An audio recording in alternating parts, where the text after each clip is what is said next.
Hello students, my name is Shivani Gaur and welcome to Deep Explanation। तो आज का हमारा टॉपिक है Why the sky is blue। आसमान नीला क्यों है। ये क्वेश्चन तो आपके दिमाग में कभी ना कभी जरूर नहीं आएगा कि आसमान जो है वो नीला क्यों है, नीला क्यों नहीं है, ग्रीन क्यों नहीं है, तो ये क्यों नहीं है, मतलब ब्लू ही क्यों है। तो बात करते हैं इस पे कि आसमान नीला क्यों है। ओके तो देखो, जो हमारी अर्थ है, ठीक है, तो अर्थ पर क्या आ रही है, लाइट आ रही है। कौन सी लाइट आ रही है, व्हाइट लाइट आ रही है। और किस में बट रही है, 7 कलर्स में बट रही है।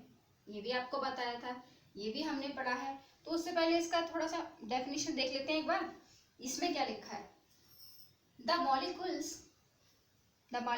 Molecules of air and other fine particles in the atmosphere have size smaller than the wavelength of light.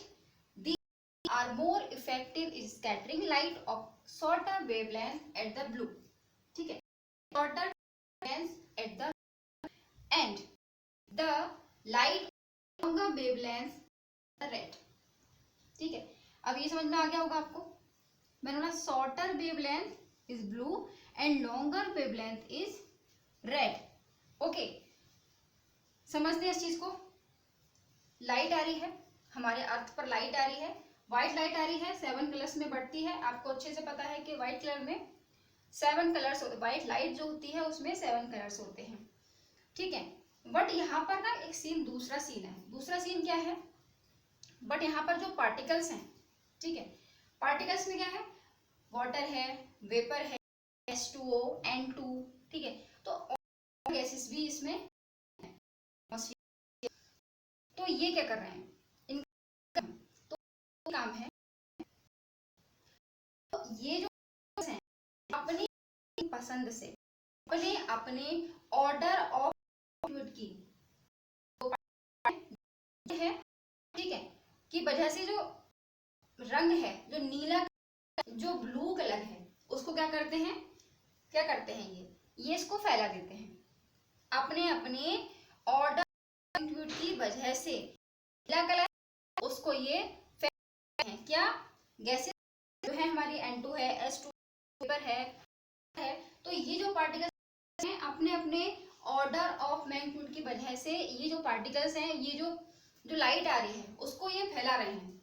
क्यों फैला रहे हैं भाई, देखिए हमने बात की कि शॉर्टर वेवलेंथ ब्लू हमने माना, और हमने कहा कि लॉन्गर जो वेवलेंथ है वो रेड है।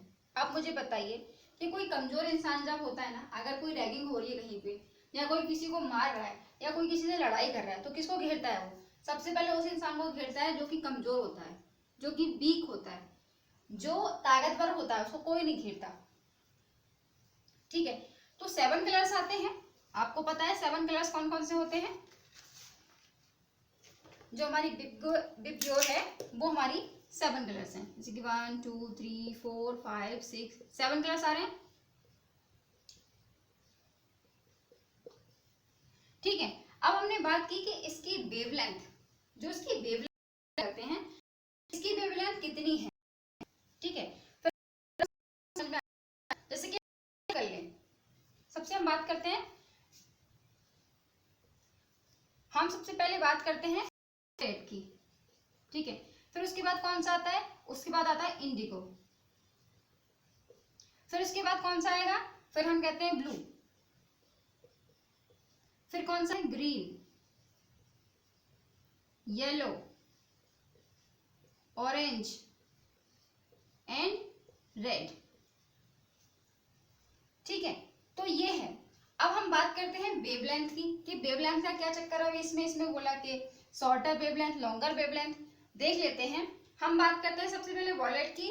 तो वॉयलेट की जो वेवलेंथ है वो होती है हमारी 400 से 425 नैनोमीटर। NN का मतलब होता है नैनोमीटर, ठीक है। अब बात करते हैं इंडिगो की, तो इंडिगो होगा हमारा 425 से 450, ठीक है, नैनोमीटर। अब हम बात करते हैं ब्लू की, तो ब्लू हमारा होगा 450 से 495 नैनोमीटर। अब बात करते करते हैं ग्रीन की, तो ग्रीन है हमारा 550, ठीक है। ऑरेंज हमारा कितना है, ऑरेंज हमारा है 600 और रेड है हमारा, हमने येलो लिख दिया, ये तो हमारा ऑरेंज था, 650 80 580 हमारा येलो है, ठीक है। 600 हमारा ऑरेंज है एंड रेड है हमारा 650। अब आप बोलेंगे कि आपने बोला था शॉर्टर वेवलेंथ, ठीक है, बोल दिया मैंने शॉर्टर वेवलेंथ, लेकिन ये हमारी शॉर्टर वेवलेंथ है और हम बात कर रहे हैं ब्लू की। लॉन्गर वाला तो मान गए ना आप कि लॉन्गर वाला कौन सा है, रेड है, इतना तो कंफर्म है ना। अब देखो नैनोमीटर का मतलब एनएम का मतलब होता है नैनोमीटर, ठीक है, ये आपको बता दिया। अब हमने बोला कि ब्लू जो है वो शॉर्टर वेवलेंथ है, ठीक है। मैंने ऐसा नहीं है कि इंडिगो और वॉयलेट भी शॉर्टर वेवलेंथ हैं, लेकिन ब्लू कलर ही फैल रहा है, जो पार्टिकल्स हैं, वो जो गैसेस हैं वो क्या करती हैं, ब्लू कलर को फैला देती हैं। ऐसा नहीं है कि इंडिगो और वॉयलेट को नहीं फैलाती, इंडिगो और वॉयलेट को भी फैलाती हैं, लेकिन वो ब्लू की कंपैरिजन में हमको इतना शो नहीं होता। मतलब हमारी जो इंसानी आंखें हैं उनको जो इंडिगो और वॉयलेट है वो शो नहीं होता ब्लू के कंपैरिजन में। ब्लू जो है वो ज्यादा फैलता है और वो हम अच्छे से देख पाते हैं, जो हमारी इंसानी आंखें हैं उनको अच्छे से देख पाती हैं, और इसलिए हमको जो आसमान है वो कैसा दिखाई देता है, नीला दिखाई देता है, ओके।